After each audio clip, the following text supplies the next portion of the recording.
Do not underestimate yourself by comparing yourself with others. It's our differences that make us unique and beautiful.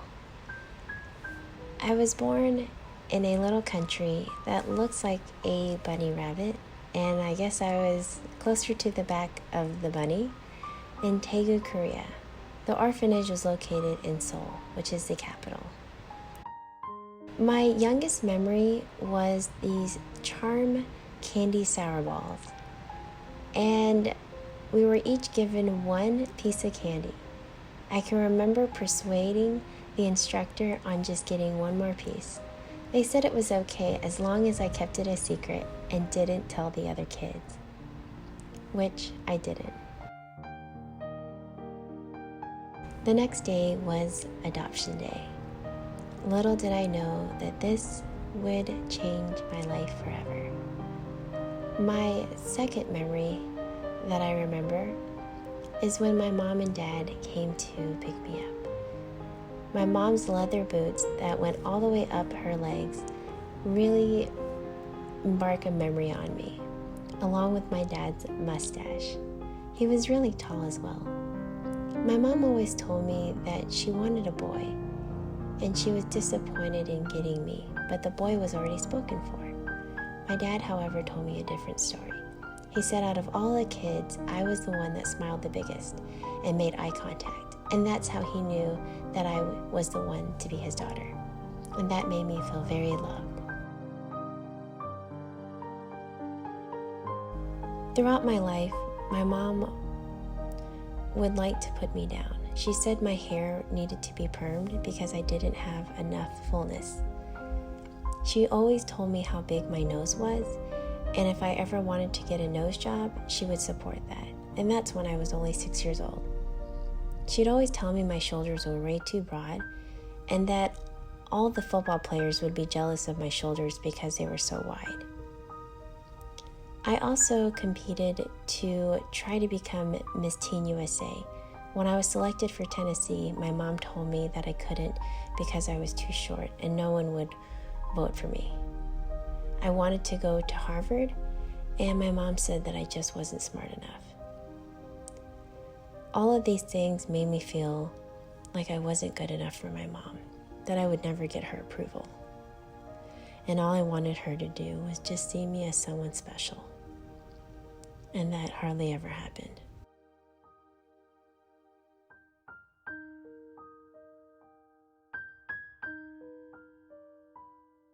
My mom was the homemaker.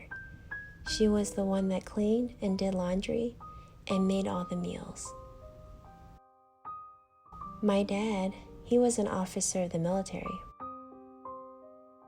He was always away, getting deployed or going somewhere. Sometimes it would be years before I'd see him again. But I knew he was fighting for our country, and I was proud. Because my dad was in the Army, we never lived anywhere longer than 1 to 2 years. Louisiana was the first place my dad was sent to, and I was 5. When I turned 6, we went to Virginia and lived there for a year. When I turned 7, my dad was stationed at Fort Leavenworth, Kansas.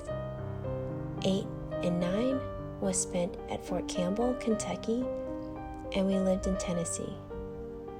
When I turned 10, we spent that at Yongsan, Korea. When I turned 12, we moved to Washington State. When I was 14, we went to school in Kentucky, and then when I was 15, we were back in Tennessee. My mom couldn't handle the moving, and it stressed her out to be a single parent. She drank a lot, and whenever she would drink, she would get really angry, and I felt anything I did would just upset her. My mother hurt me, emotionally, mentally, and physically. I don't want to go into too much detail, but she'd often break my heart. A lot.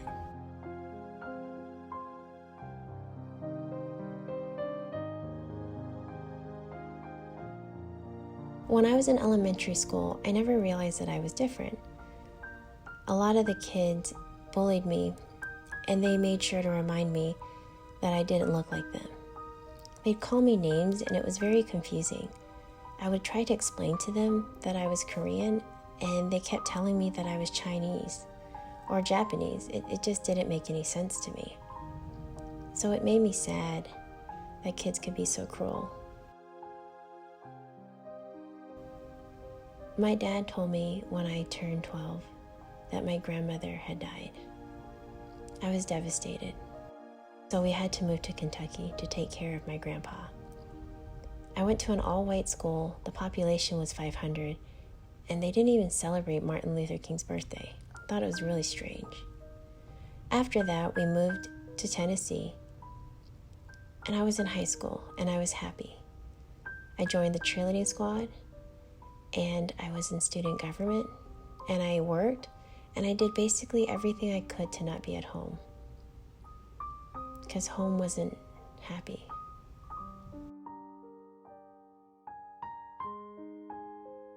After high school, I decided to enroll in college. I got accepted and I made straight A's, but it just wasn't for me, so I dropped out. And my mom basically said my life was over and she didn't want to talk to me. I decided to get a job as a bartender. I thought it would be fun, but I knew my mom wouldn't be happy with those choices. The guilt ate me alive, so I just had to tell her that I was a bartender. She freaked out on me, and she told me that I had to move.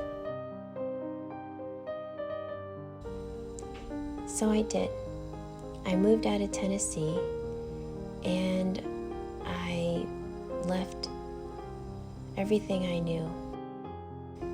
I got into a relationship, and I thought it was going to be great, but it wasn't.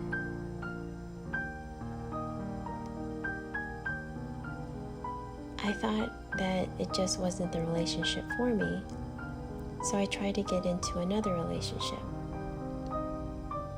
And it didn't work out either. Little did I know that if I didn't love myself, I wasn't capable of loving anyone else, or thought that anyone needed to respect or love me. I didn't know what to do, so I moved back home to my mom's house.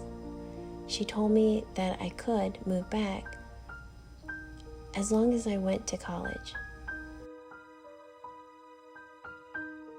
I wanted to make her proud, so I decided to go back to college. After enrolling in college and going to school for a little while, I met someone. My mom wasn't very happy about that, and she kept telling me that I was throwing my life away and that they were a loser, and I wasn't thinking straight. She was so upset. She thought that I was going to let my college dreams go. So she kicked me out.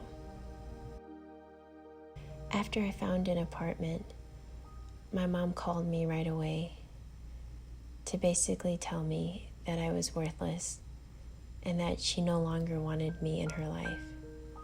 She said those things before, and she always came back, but this time she meant it. Today, 7 years since I've spoken to my mom. 7 years later, I'm as happy as ever, and I've met the man of my dreams. We've been together for a while now, and he makes me the happiest woman in the world. And I have a beautiful daughter, and she's so sweet and so smart. I have another daughter. They're very close in age, and she's also very beautiful, smart, and sweet. I have a little boy, and he is the cutest thing ever. And finally, my little baby girl.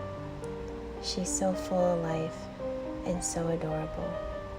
I feel so lucky and so blessed to have such a wonderful, loving family.